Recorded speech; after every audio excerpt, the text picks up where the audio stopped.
welcome back to my channel. My name is Whitney Q, Extra is Live, all of that good stuff. I'm a digital content creator, I'm a host. I'm a talented person multiply, because God loves me so much. I'm one of God's favorites, so he gave me so much talent. But this video, we're going to be using the talent of me hosting and helping you get to know yourself a little bit better. Now, in this channel, we talk about personal development, living your best life, and a little bit of travel as well. So if you're up for that and you have not yet subscribed, can you subscribe right now? And if you're subscribed already, welcome back to my channel. Don't forget to hit the like button and comment below as I am going through the tips and tricks to get to know yourself, because I don't think we're ever actually taught in school how to understand who we are as a person.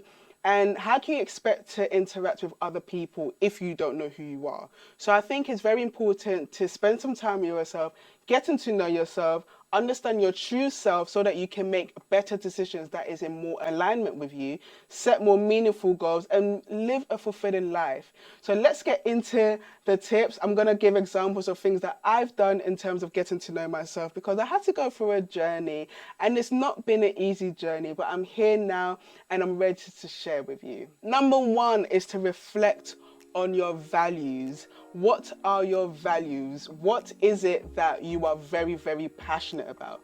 Values are the things that are so important to you. It could be honesty, it could be family, creativity, adventure, morals. Take some time to think about what values hold so close to you, so close to your heart, and shape the decisions that you make. For me, one of my values is integrity. Is it the right thing to do? Is it right for me to do this? Will I affect anyone with this decision? So sit down and get to know what is it that you are so passionate about that you can speak for hours and hours and you will not get bored about it, so that it can help shape decisions that you're going to make and also your actions as well. Number two is to explore your passions. I've spoken about my passions. My passion is content creating, being a digital content creator, creating videos, storytelling, and sharing what I have learned through video and speaking directly to you. So you can explore your passions. What is it that makes you come alive? I remember there was one point I was in a depressive state, but as soon as I picked up the camera and I went in front of it, I was happy again. So what activities and hobbies bring you joy and fulfillment? Try new things, try taking a risk, try doing something that, has captured your eye. Maybe you want to go to a pottery class, maybe you want to go rollerblading, maybe you want to do something that you've never done before, and it actually might bring a part of you alive that you never known. So I would say take some time to discover something new, or if there is something that you know that you love doing, make sure that you do that and bring the joy and your passions alive.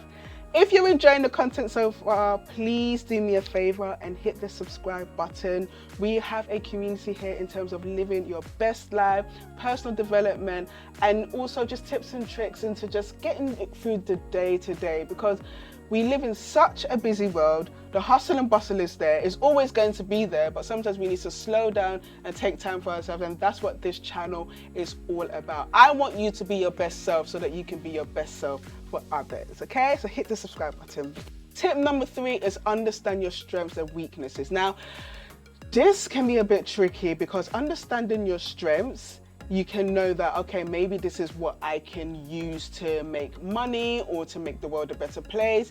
And understanding your weakness, you can maybe see as, you know what, I'm not going to tap into that, but I know that that's a weakness part of me, and maybe I should let other people aware. So what are you good at? What challenges do you face? By identifying your strengths and your weaknesses, you can work on improving yourself and also find ways of maximizing your potential. Imagine if you know you are good at making films.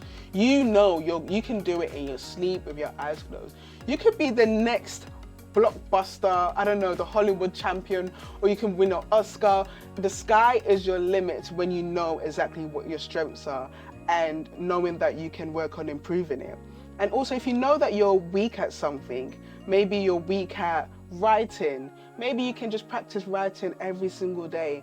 And you may not be the best writer in the world, you may not be the next author that is the New York best time seller, but at least you are working on it so that you can actually be comfortable with your level of writing. Knowing your weakness doesn't put you at a disadvantage, but it actually puts you at an advantage, because you know exactly what your strengths are and what maybe you can delegate to other people. So let's say you have a business and again, you're not good at writing. You can maybe know that you can outsource that and get somebody else to write. But if you don't know your weakness is writing and you're writing and you're dragging down your business, I hope I'm making sense, but identifying your strengths and your weakness and then channeling your energy so that you can literally be the best person that you could be, the higher version of yourself.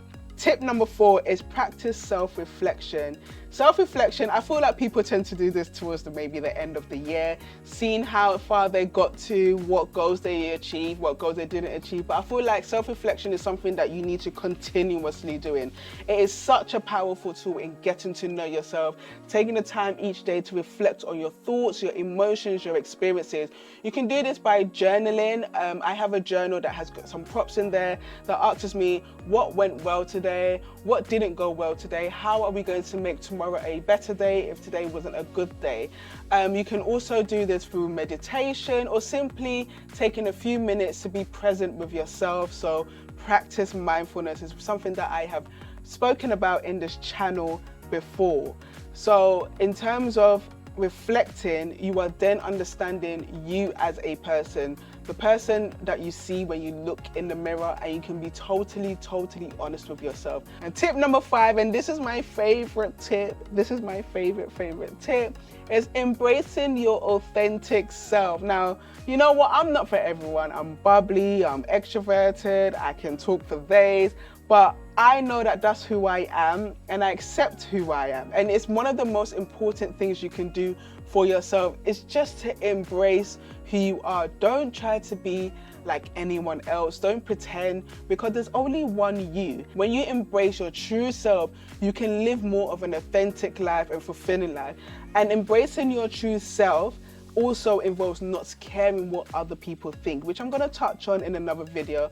I'm on a journey of trying to get to a point of honestly not caring what other people would think or what they would say. As I've said previously, I've been on TV on a dating show. Not a lot of people would do that, but I thought, you know what, let me just go and have fun. And it was one of the best things I did, because I actually accepted me for me and I didn't care what anyone else thought about me.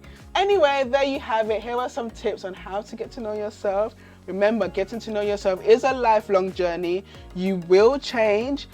So it does take some time and patience and a lot of self-compassion. Please do not be hard on yourself.